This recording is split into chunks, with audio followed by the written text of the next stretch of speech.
What is going on, guys? Fitcho here, and welcome back to another ASR highlights video. We're here for the 10th round of the championship, one of the best races of the season. It's the British Grand Prix at the legendary Silverstone circuit, and we managed to qualify on the second row of the grid in third place. A good performance in qualifying. However, we were a fair bit off the front too in terms of pace, but you know, a good start.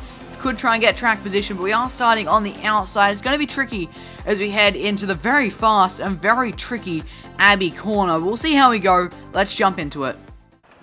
We are on the grid here in Silverstone, getting ready as the lights come on. We've got 5 lights, and it's lights out, and away we go. The British Grand Prix is underway as Quicksilver has got a brilliant start from second, while Greek is bogged down from pole. We're going to look up the inside of Abbey. We can't quite make that move stick. We're now going to glue ourselves to the back of Greek Mask. Can we look up the inside? No, we think better of that, as he was thinking of a move up the inside of Quicksilver. Now we just stay right behind the Mercedes. We want to glue ourselves to the back of us. Now later on in the lap, Greek Master is going for a move up into Stowe on the Williams of Quicksilver, and he's run wide. Oh, they're both gone wide. They're both off the track. We've got the run. We're going to go to the outside of Quicksilver and of Greek Master. We go into Vale, I think this corner is. We just keep it on the track. Let's go right around the outside of Quicksilver, and now up into second place as Greek Master takes the lead, and Charlie has actually slipped through past Quicksilver. So Quicksilver has gone from first to fourth in the space of one corner. Is now onto lap 4. We are looking to the outside of Greek Master. We head up towards Stowe. We're going to try and do the long way around the outside. We hold on. We're still going side by side as we head down towards the tight. Oh, there's a massive lag spike, and that's really put us off there and allowed Greek to hold on to that position. I think I shat myself pretty much when that lag spike happened, because I thought I was going to be hit out of the race. But now, on to lap 7. The first round of pit stops have been made. I'm on medium tyres, and Greek is now on the hard. So he's all out of shape through the final corner. We've got the run. We get the fastest lap. We try and duck in his slipstream momentarily. Pull out to the outside into Abbey. We try and leave him space and run off the track. And in hindsight, I probably could have turned in there, because I think he was backing out of that move. But hindsight is a wonderful thing, isn't it? But now, through the new complex of corners, we are staying right on the back of Greek Master's Mercedes, gluing ourselves to the back of that Mercedes. Is now onto the Wellington straight. We have DRS and Rich Revs. We're getting in the slipstream. We're going to pull to the outside and try and go the long way around Brooklands. Can we make it work? No, we can't. There was no way around the outside there, as we are still sticking right to the back of that Mercedes. Can we try and get the run? No, we've fallen back a little bit, and now we've actually got Charlie right behind us, who's on the same strategy as us. So now lap 15, we'll come into the pits. We're going to be going on to hard tyres and going to the end of the race. As you can see, Charlie has pitted as well. You can see they had the hard tyres ready. It's Charlie, we've just come out in front of him, but no, they've swapped us onto the soft tyres, despite selecting hards on the little MFD thing, and them having hard tyres literally sitting there when I pulled into the box. They've somehow magically put on soft tyres and absolutely fucked my strategy royally. But thankfully a safety car came out, and I was able to pit for hard tyres, and we actually did lose a position to Warden 99. So on the safety car restart, we are in third place behind the Force India of Warden and Greek Master 99 as we go back to green flag race. We're going to go straight up the inside of Warden. No messing about here, but we can't quite make that move stick, as this is allowing Greek Master actually get a little bit of a gap already. Is now a right on the back of Warden 99 as we head down towards Abbey, as he is lagging all over the place a little bit. I'm not too sure what is happening. We've got Charlie right behind us. We head down into the new complex of corners. We're still saying, roll, we've had a tap. Warden has just parked it in the middle of that corner. I'm not too sure what he was doing there, but we've got damage to our front wing now, and that is not what we want at this stage of the race, with only 6 and a bit laps to go, and in a battle, a tight battle for a podium position here. And I'm actually on the wrong tyres in many ways, because Charlie actually pitted as well and went onto the medium tyres. We're not quite in the position we want to be at this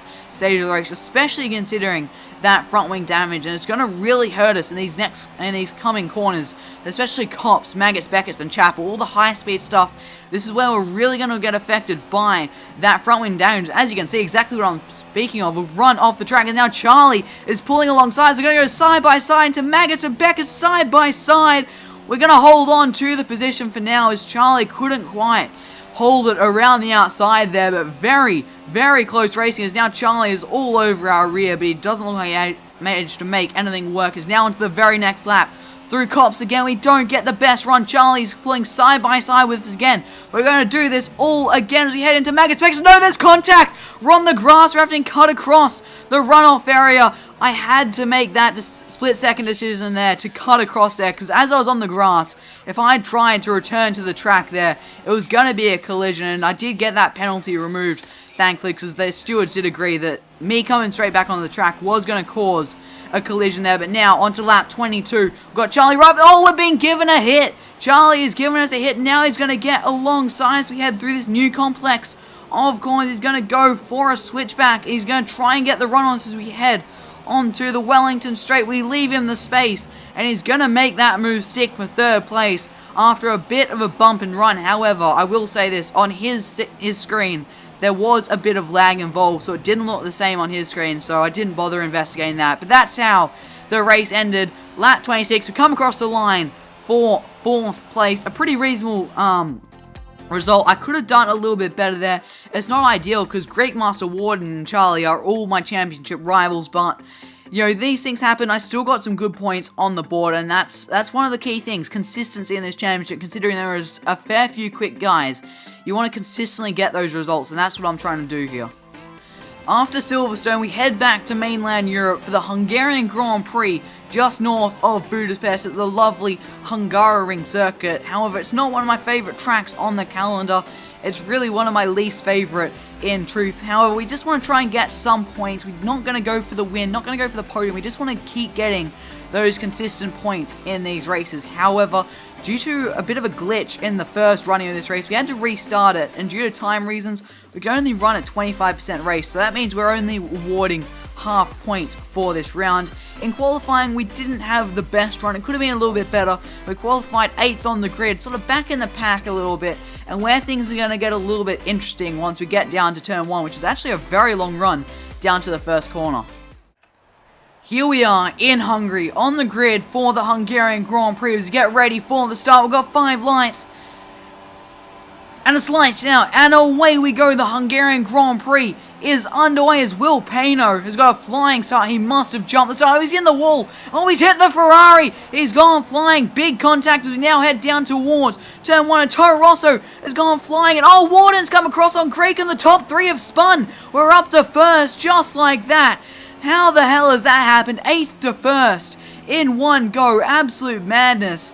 Looking at that start crash again with the top 3, it looks like Warden has just moved right across on the other 2 and they're gone for a spin. But now, onto the second last lap, we are battling for the lead with all-round cricketer. He's on super softs, we're on softs. He goes up the inside. We're going to swap back to the inside, right down the inside of the track on the dirty stuff. We get the car stopped and we retake the lead of the race with less than 2 laps to run here in Hungary. But we're not going to have an easy time of it because he is on super soft tyres and he is hungry for his first race win of the season. Is now onto the final lap. Only 2 corners to go. No, we're pinched the front left. He's going up our inside. No, he managed to get the car back across. And we just hold on to that position as now we round the final corner here in Hungary. And I think we are safe. We're going to come up to the line to win the Hungarian Grand Prix just from all-round cricketer. A pretty cool battle there. Some very close racing into turn 1. Some very risky stuff there as well when I dive back up his inside on the dirty stuff. But our second race win of the season, which is brilliant for our championship. However, unfortunately, due to the fact it was only a 25% race, I only scored 12.5 points. But, you know, a win is a win. 12.5 points is 12.5 points. I'll take it. And now we're on to the next round of the season, which is in Germany. After the tight and twisty Hungaroring, we move on to the fast-flowing Hockenheimring. Well, not as fast and flowing as it used to be, but still a very nice track to drive. And in qualifying, we managed to qualify on the 3rd row of the grid in P5, a pretty respectable qualifying position and a decent place to start the race. Here we are in Germany, and the rain is pouring down as we get ready for the start.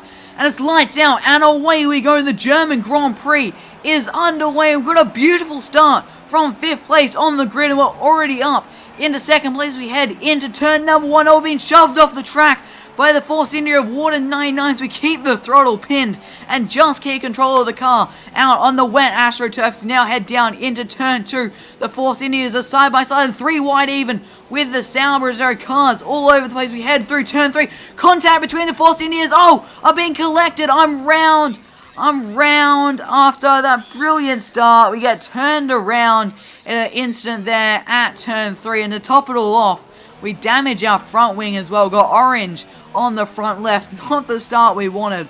After a beautiful launch, like, I don't think I could have got that car off the line in these conditions any better than I did then when it actually counted. And then all my good work gets undone there as I'm an innocent bystander in a collision there at turn 3. Very unfortunate as there's cars everywhere at the hairpin. It looks like there's been some sort of incident at the hairpin, and now we're up into 17th place, but still not the start to this race that we wanted. Is now onto the end of the lap. We're on the back of Atjo in the Williams. He runs the car a little bit wide and we sneak up his inside. So after starting 5th, we end the first lap in 16th place. Is now onto lap 2. There's a battle pack ahead of us, a 4-car scrappers. Now we're going to look up the inside of Quicksilver. He's got a good drive off the hairpin and he's turned across us, and we've gone for a little bit of a spin. In hindsight, I probably shouldn't have gone for that. I wasn't far enough up the inside, but you know, after a bad start, a little bit frustrated, probably pushing myself a little bit too hard and too aggressive trying to get through the field.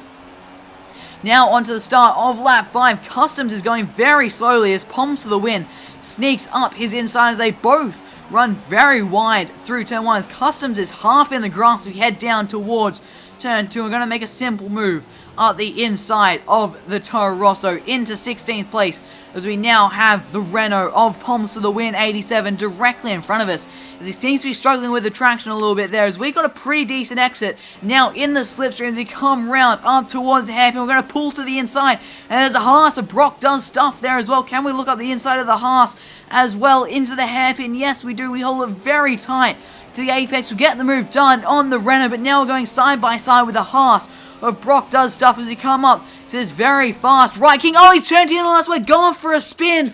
Yes, again, we're being collected by Palms to the win 87. The 3rd time this race we are facing the wrong direction. I feel really sorry for Alex there as well, because my car didn't ghost and he got collected in that instant. But now onto lap 8.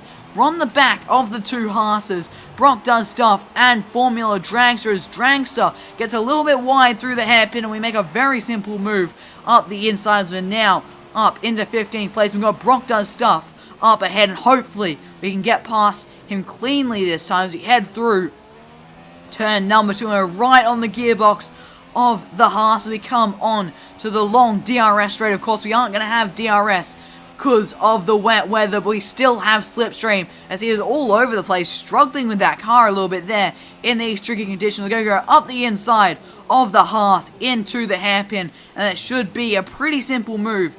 Now moving ourselves up into 14th place, and we do have the move done. We don't have to worry about going side by side into this fast right kink up ahead. Is now onto lap 15. We've moved onto the intermediate tyres, so the track is drying up a little bit as we're now right behind the Williams of Atcho 56. And he runs a little bit wide right out on the curb. We get much better traction out of the hairpin and use the banking a bit there to slingshot ourselves off and up the inside into 13th places. Now onto lap 27, actually really close to the end of the race.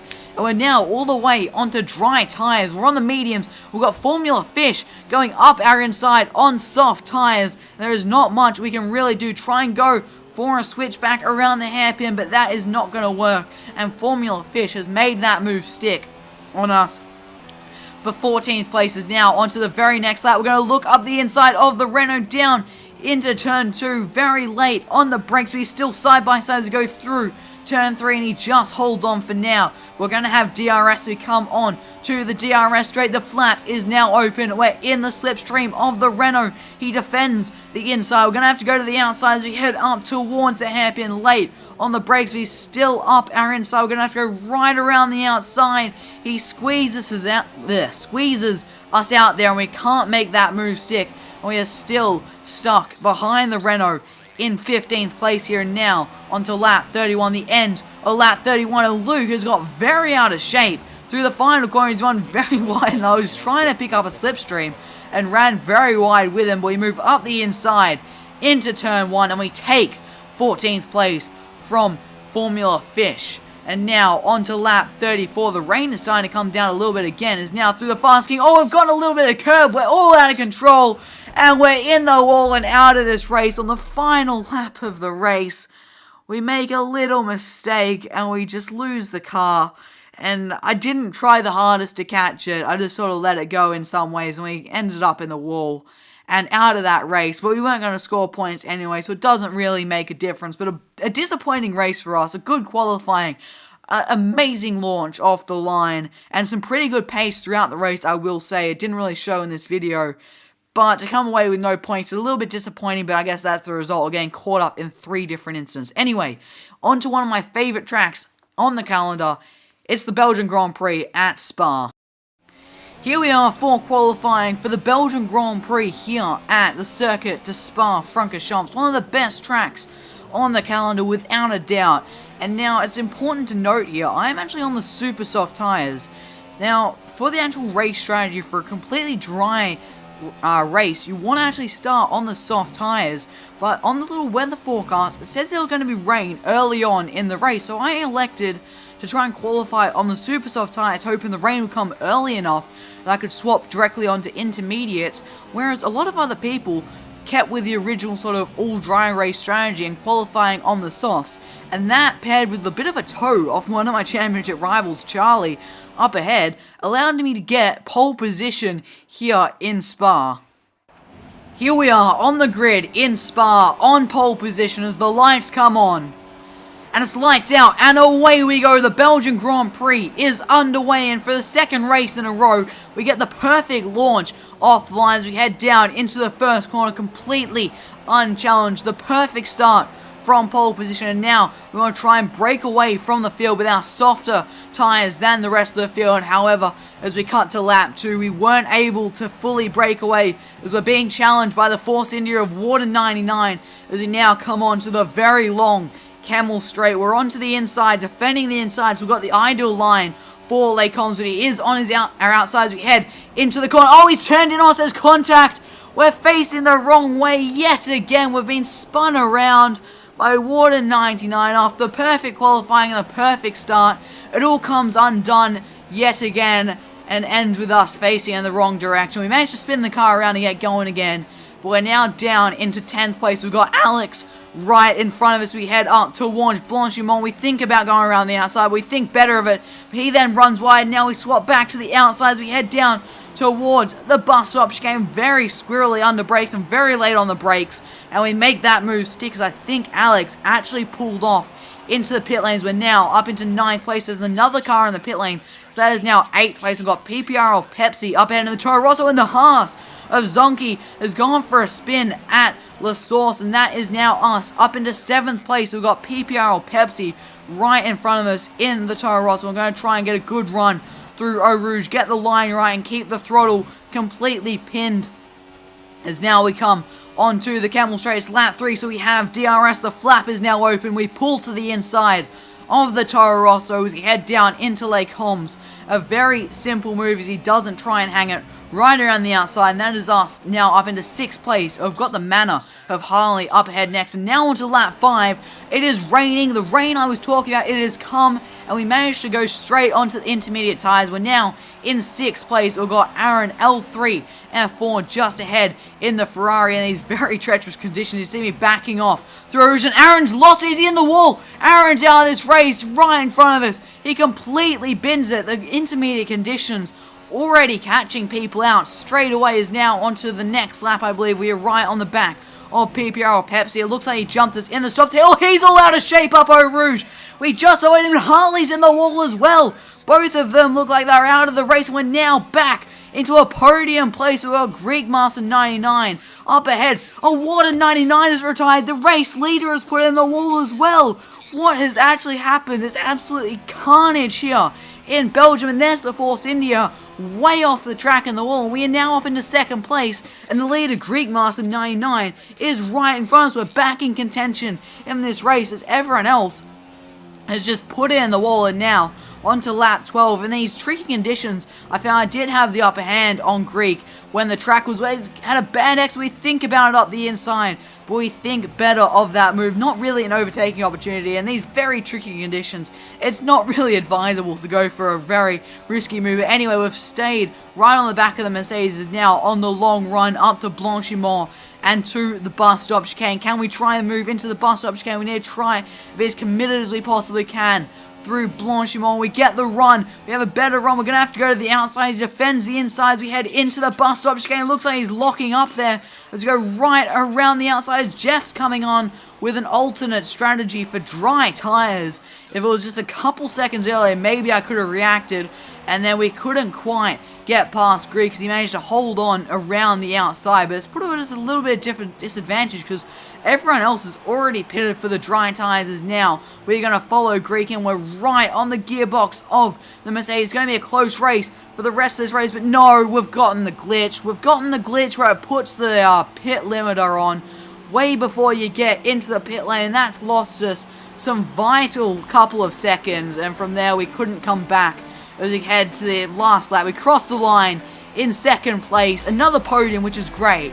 But without that glitch, you know, we might have been able to challenge Greek Master there for the win. But these things happen, especially without that spin at the start. We could have done a lot better in that race. But, you know, these things happen. And about that incident, I think Warden did get a penalty for that. But, you know, these things happen in racing, and it's just part of racing. But still, we managed to fight back in a real race of attrition as everyone else seemed to be really struggling and putting in the wall. There was at least 3 cars I saw myself bin it at Eau Rouge, and then Warden as well, the race leader, crashing out of the lead. Absolute crazy race. We still came home for a podium and getting 18 points in the bag. Very valuable points in this very tight championship. So after the first 13 rounds of the season, Charlie is leading the championship with 145 points. I am sitting in second, only 6.5 points back with 138.5 points. In third place is Warden 99 with 125 points, with Penske sitting in fourth with 101, and Greek Master 99 rounding out the top 5 with 97 points. So that is all for today, guys. I hope you guys did enjoy this video. If you did, make sure to smash that like button. If you're new to the channel, make sure you do subscribe. And speaking of subscribers, I just want to thank you guys for 800 subscribers. We just hit it like a day or two ago, which is absolutely crazy. Less than 200 away now from the big 4 digits, the big 1000. And hopefully we can hit that really, really soon. But thank you guys so much for watching. I'll be next Fitcho, and I'll see you all next time.